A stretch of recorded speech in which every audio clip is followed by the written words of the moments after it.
Camp is almost upon us, and I don't care if you're an NFL player, an NFL fan of any team. This is dreaming season. This is the time that you have hope. This is the time that you dream the dreams for your team. You don't think the North Dakota Assassin isn't dreaming? Yeah, he's dreaming. You don't think he's not thinking about this upcoming season and tearing up the NFL? Of course he is. He's been dreaming of it all off season. What about Cowboy fans? You think they're not dreaming? You don't think they're not having nightmares? Mark Holmes is going to bed, taking his melatonin, going to sleep, waking up in a cold sweat. I'm so tired, it's not even funny.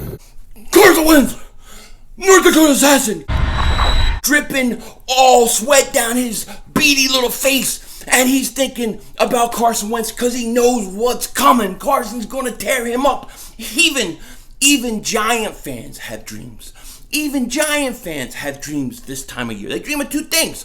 One, dolphins and blowholes. Not many people talk about dolphin sex, so I'm probably the best in the world at that. And two, the Giants actually doing something. Now, we know the Giants always stink. Absolutely suck, Eli!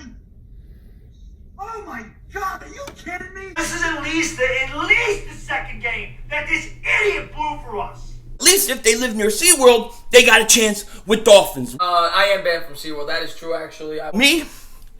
I'm dreaming too.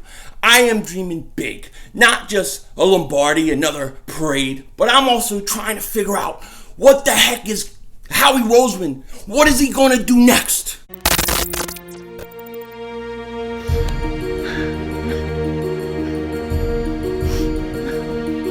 Kick the red, double move on the red. Yo, everybody, doing? King Dingbat here. Wait, rerun.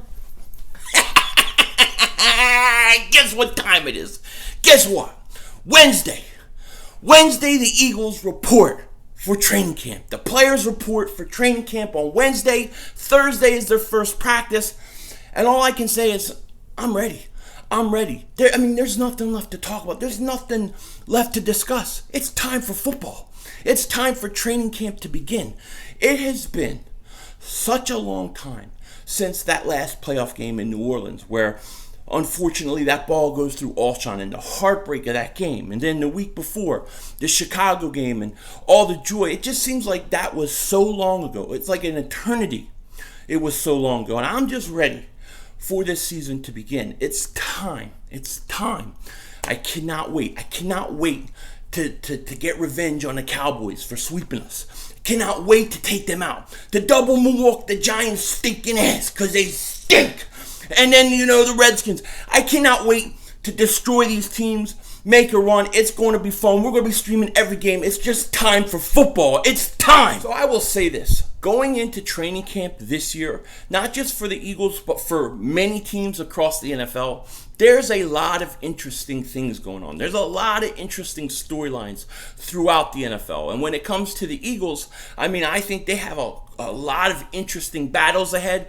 What's going to happen in the cornerback situation? What's going to happen in the running back situation? What about the defensive end spot? Who's going to step up and possibly take Brooks' place until he can come back? How's Avonte Maddox, Dallas Goedert, LeBlanc? How are they all going to look in their second year with the Eagles? How is Sidney Jones going to progress? These are all the things that are going to take place in training camp and preseason that I cannot wait to see. But when I do look at the Eagles overall, I see one main storyline, one huge if. And that is basically if Carson Wentz can get back to his 2017 MVP form. I think the most pressure out of any player in the NFL is on Carson Wentz. Carson Wentz has the most pressure out of everybody. Okay, this is a guy that the Eagles gave a ton of picks for to go up in the draft and get him. He's a guy that was having an MVP season his second year, was hurt, clearly was hurt last year. His backup comes in, wins the Super Bowl, nearly takes him back to the Super Bowl.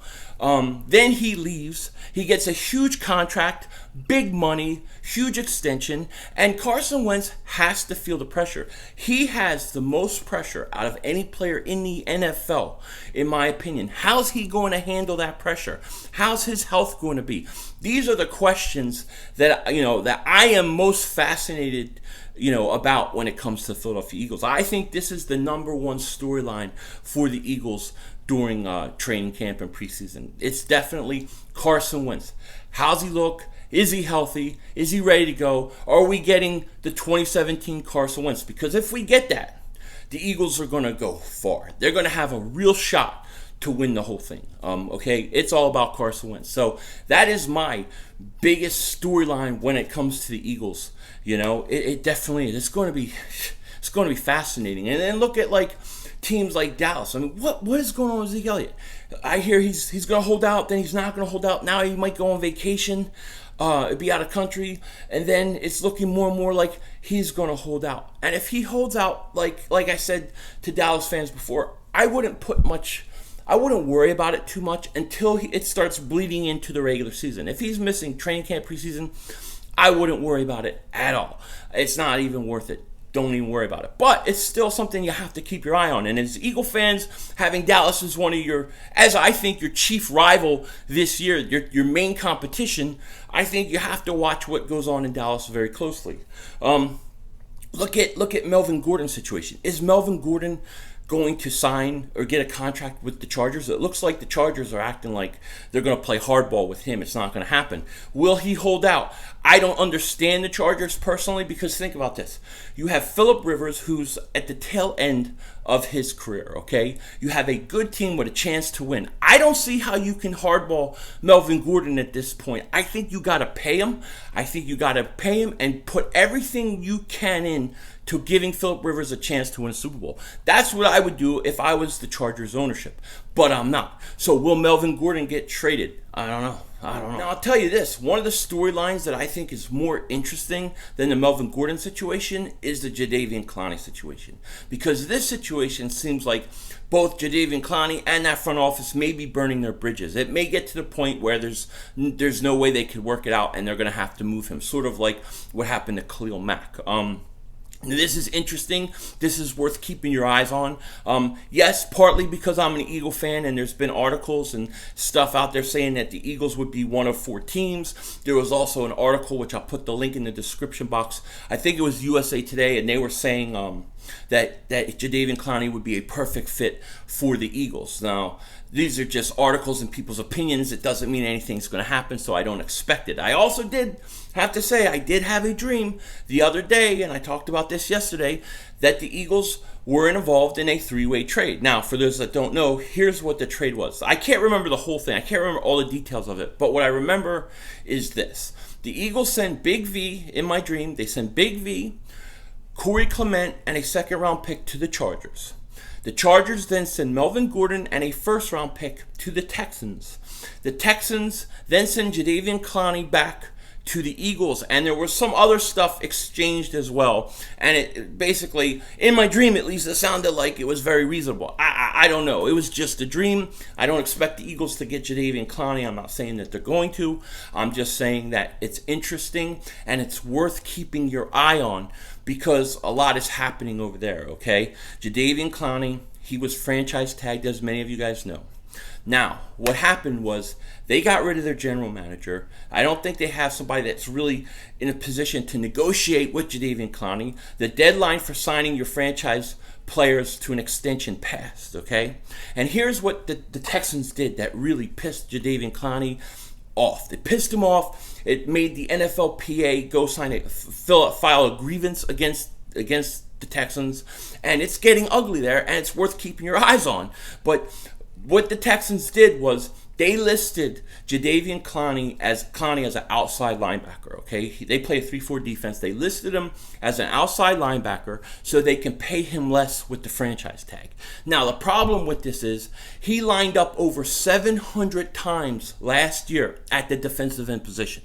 Over 700 times, okay? He lined up at outside linebacker, I believe it was like 33 times, okay? So they're trying to lowball him, not only by not giving him an extension, but they're trying to lowball him by saying he plays in a position where he clearly wasn't playing. So things are going to get ugly there, and I would not be surprised if Jadeveon Clowney is moved some point during preseason. It could happen. And look, Yes, I fully will say this. If that happens, I would not be surprised if the Eagles would at least be in on it, involved, at least reach out. I'm not saying that they're going to do anything. I don't know that they could afford it. But I do think they would have initial interest to at least pick up the phone and call. Okay? But anyways, it's still worth keeping your eye on because, look, if Jadeveon Clowney is available, you know what I think of him. I've said it 1,000 times, and it just looks like, you get to the point where you're starting to say, oh, a guy plays 30 snaps and he doesn't play that position, but we're putting there so we can lowball him. It's going to get ugly to the point where he's going to be like, I want out of here. I want out of here. And that's what could happen. So who knows? Maybe my dream comes true. Could you imagine? Could you imagine that? That would be insane. Now, I don't expect it to. It was just a dream. But I just find it funny that I had that dream and then the whole thing about the grievance came out. You never know. You never know. But just as a football fan, forget as an Eagle fan, but just as a football fan, I think it's definitely worth keeping your eye on that storyline because there's a lot of interesting storylines going into camp, and that's where we're at right now. We're ready for camp. We're ready to go, and I'm curious to see what happens with Malcolm Jenkins. Will the Eagles work out something with him to keep him happy, or are they going to let him go through the whole contract? It's going to be interesting, but they report Wednesday. Camp is here. I'm ready. I know you're ready. And hey, let's see what happens. But tell me what you think. I mean, what storylines are you guys looking forward to in the NFL for the Eagles? And do you think that there would be any possible way in hell that Jadeveon Clowney could ever end up in Philly? I don't expect it. I'm not saying it. I'm just saying keep your eyes on it because that's what I do. And I know Howie Roseman, I know he contacts everybody about everyone. So who knows? But what's going on with Jadeveon Clowney in Houston doesn't look good for Jadeveon Clowney. And then for the Eagles, when it comes to the number one storyline going into camp, it's the pressure on Carson Wentz because he has a lot of it. How healthy is he? Is he ready to go? And are we going to get the Carson Wentz that's the 2017 MVP contender? I believe we will. I believe Carson Wentz may throw more touchdown passes than the Giants and the Redskins combined this year. I think he's going to have a monster year. I think MVP. With that said, take care. Talk to you later. And don't be a dingbat.